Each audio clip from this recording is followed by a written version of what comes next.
Welcome to The Problem with Miles Morales. My name is Benny. I run this comic book channel. I do audio narrations of comic books all week long and love doing it.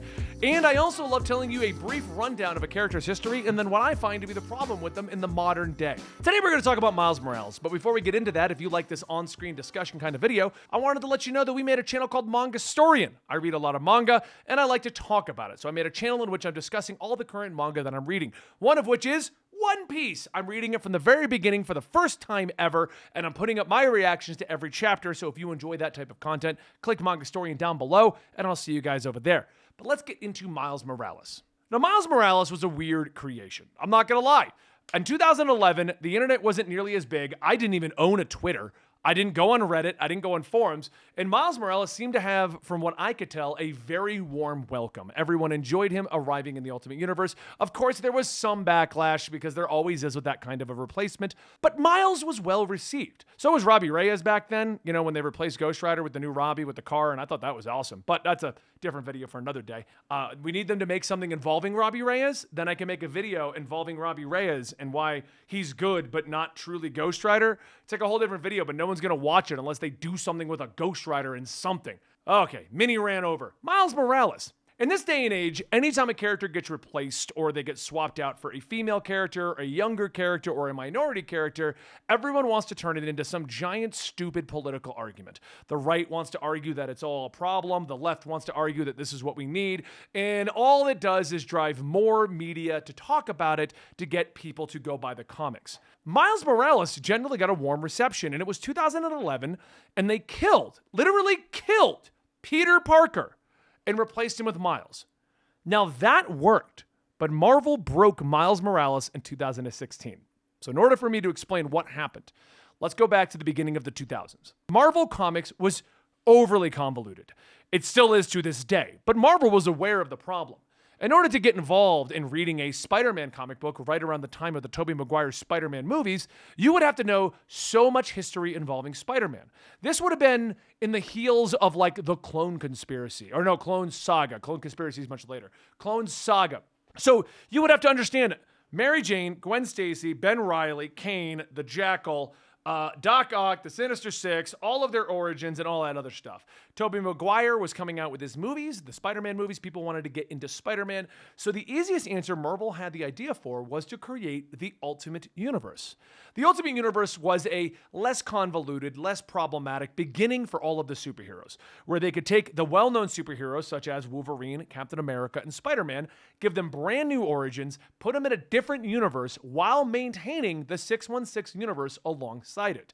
If you remember a lot of my arguments back in the day for Marvel now, I would sit here and say, like, all new Wolverine's great, Miss Marvel's great, but I can understand people's complaints because it was the equivalent of swapping out the entire menu at your favorite restaurant. You just wouldn't go back because none of your favorite foods were there. You would love to try new stuff, but without having a safety net, your perfect meal that you enjoyed, you didn't want to go try out the new stuff.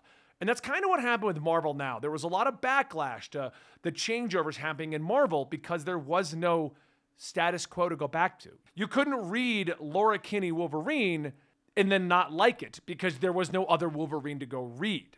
Now, once again, I loved most of Marvel now, and I think it all worked in the long run, but at the time, that was a lot of backlash. But the Ultimate Universe was a better answer to this. You would have the Ultimate Universe happening here. You would have 616 happening here. So what that means is we could kill a character in the Ultimate Universe, and we wouldn't get that much backlash because if you wanted to keep reading them, they were over here, which is exactly what happened with Peter Parker. He went through this super long run in the Ultimate Universe, and it concluded with the death of Peter Parker. Brian Michael Bendis wanted to give Peter a true send-off, end the Peter Parker storyline, and introduce a new Spider-Man. And that happened over here. While Peter Parker 616 at this time, I think, was dealing with Brand New Day, and I think Spider Island was happening at this time. So you had great Spider-Man storylines, but we could conclude a Spider-Man storyline over here. And that's where Miles came from. After they killed off Spider-Man in his battle with the Goblin, the story of Spider-Man kept going. And it started with the character named Miles Morales and his uncle Aaron, who had gotten his hands on a genetically enhanced spider that had slipped into his bag, then bit his nephew Miles. Miles then gained spider powers, and he went on an entire adventure of his own. It started with him taking Peter Parker's dead costume, and everyone calling it not tactful because he was wearing the costume of a dead superhero. So he made his own costume. He learned how webbing works. He learned about Spider-Man's family and got to know Aunt May and Mary Jane and all of them. He got intertwined with the old Spider-Man villains. But as this was going on, and he was growing as a superhero, he also got his own villains and his own history. Uncle Aaron being the Prowler, his father being a part of S.H.I.E.L.D. All of this stuff started to develop and give Miles his own character development, but he wasn't hindered by many, many other Spider people in the universe. It was only Miles. Well, technically there was Spider-Woman, but she was just a genetically enhanced version of Peter Parker that was turned into a girl. That's like a whole different thing and a lot to unpack. But anyway, what it really boiled down to was it was just Miles. And that's why Miles succeeded. Because he got to succeed in his own universe without being hindered by other people around him. He got to grow. He got to create villains, create a story. Then Marvel ruined it. So Miles was introduced in 2011. In 2015-16 era, they decided to do the Secret Wars. The Secret Wars was a giant thing that Jonathan Hickman had been building up to. It was the Avengers basically dealing with the incursions. You may have heard of that if you're watching the MCU. The concept is simple. The universe is having issues, and its answer is to kill different universal planets, like other universes. And so the incursions are these universes slamming together and colliding and just being destroyed. In a last-ditch effort, Dr. Doom got the powers of the Beyonder, and then using the powers of, what was his name? Something man. He's very weird and turned out to be super powerful. Dan's going to tell me. Molecule Man. Thank you, Editor Dan. Anyway, Dr. Doom teamed up with Molecule Man, got the powers of the Beyonder, and reconstituted the entire multiverse into one flat Earth theory. All the flat Earthers rejoiced, and the rest of us finally agreed that the world is flat. Then we broke it and it got round again. So flat earthers, you only had a flat earth for like 1 month of 2015. Anyway, the idea behind War World was all of the surviving multiverses got a section of this flat earth. And then they would have walls between them that they would battle against and jump over. And it was pretty cool, actually. It was one of my favorite events that Marvel has ever done. In that, Miles Morales teamed up with 616 Peter Parker. Now, they knew each other because in the growth of Miles, they had moments where, like, 616 Peter Parker would go over to the Ultimate Universe. It was a storyline called Spider-Men, in which Peter approved of Miles Morales becoming the new Spider-Man. Sidebar, we're going to take a little thing here, because I know some of you are going to tell me I'm wrong. In the Miles universe, the Ultimate Universe, Peter Parker was officially dead and did stay dead. They did temporarily bring him back because he got better from death. I'm not even joking. The answer was like he had a serum in his blood given to him by the Goblin that eventually woke him up. It goes much deeper than that, but it doesn't make any more sense. He just got up one day, showed up, approved Miles Morales, got in a car, drove off into the sunset with Mary Jane right before the ending of the Ultimate Universe. Like, they just couldn't leave him dead. But anyway, back to our story about Warworld. Peter Parker and Miles Morales teamed up to eventually find a way to break the universe back to the way it should be. And that was resolved by Miles Morales keeping a cheeseburger in his pocket for a month and giving it to Molecule Man, who thanked him and decided that he would fix the universe, but he would also let Miles survive. So Miles was moved into the only remaining universe, the 616 universe. He remembered everything from the Ultimate Universe, but no one else did. And his entire history was now retconned to fit into the main universe. But that's the problem. That's when they broke Miles. Because now Miles isn't Spider-Man. Now Miles is another Spider-Man. Okay, that's the issue. Miles moved over there.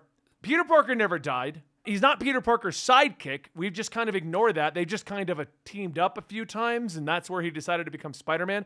So one, the entire idea that Miles is going to become Spider-Man based on the legacy of Peter Parker is gone. That's out the window. Two, we have the issue of there's so many Spider people in 616. Peter Parker, Ben Reilly, Kane are all running around at this point. I know Ben Reilly's technically dead, but he's just dead until they want him alive again. We also have Spider-Woman. We had Arachnia, whatever her name was. There's like a third Spider-Woman running around and a Spider-Girl. There's Madam Web. All of these are in the main continuity, by the way. This isn't like crazy stuff. Spider-Verse hadn't happened yet, but eventually we'll have Spider-Gwen. We'll have Spider-Man Noir. We'll have, the robot girl that looks like she's from manga. All of these are going to come in too. All of these are going to be there. So anyway, The problem, now you're like, Benny, that's not that big a deal. Miles is over here in New York and Peter's over here in New York. Now let's ignore the fact that for those who have never been to New York, it's not that big. It's not that big, people. You can walk the span of New York. You'll be a little tired, but you can walk the span of New York. I'm not joking. I'm from New England. That's kind of what we do over there. But I actually looked up how close Miles and Peter are. Because think about this. Peter and Miles almost never team up, but they are literally close enough that they could see each other fighting. That is a problem. And yeah, I get it. If they're on the streets, they wouldn't see each other. But they're on the rooftops with explosions. So Spider-Man Peter Parker is from Queens, New York. That's where he's notoriously from. Miles is from Brooklyn. They are 6 miles apart. The road distance is 7.6 miles. Every day, generally, I go for a 30-minute bike ride around my neighborhood, and it's 9 miles in length. 30 minutes. You mean to tell me that swinging you couldn't get there faster? They are close enough that they could get together every day for lunch, daily, chat, help each other out in both instances, and get out of here. But Miles is Spider-Man. He's not Spider-Boy. He's not a sidekick. He's Spider-Man, which is even more confusing when they do team up and they're both just calling each other Spider-Man. If you're curious, I've even looked this up because I thought it would be funny. If Miles was to get in a car, an Uber, and take that Uber to Peter Parker's house, it would be 7.6 miles and cost Miles $41. That is how cheap it is for him to get from his spot to Peter's spot. Okay? Never mind the fact he would just swing over there. You're like, also, a side note, for those who are wondering, if you were to take a cab instead of an Uber, it'd be 35 to 83% less than using rideshare. I don't know what that equates to or why that is a fact that has come up on this, but you know what? Take a taxi. Anyway, and generally, I mean, there's not much more to go into this. They've ruined Miles because now he's just another Spider-Man. You run into a problem right now in the Marvel offices. Think about this for a moment. If Marvel's like, hey, we're going to bring back the Jackal and we're going to do another Spider-Man cloned thing. Are they going to take the box office selling crazy, super popular Peter Parker or Miles Morales? Well, you're going to take Peter Parker. When he was in the Ultimate Universe, you could say, hey, the Jackal's going to do a thing. And we're going to do a Jackal storyline in the main storyline and one in the Ultimate Universe because they're separate and they can each have their own adventure. But now it's all happening in the same universe. Every single one of the storylines that has mostly come up for Miles Morales generally is something that you just sit there going, why isn't Peter doing this? There have been a few good Miles storylines, but they run into the problem of why wasn't Peter involved? Like you take in particular, there was a villain recently. I can't remember what his name was.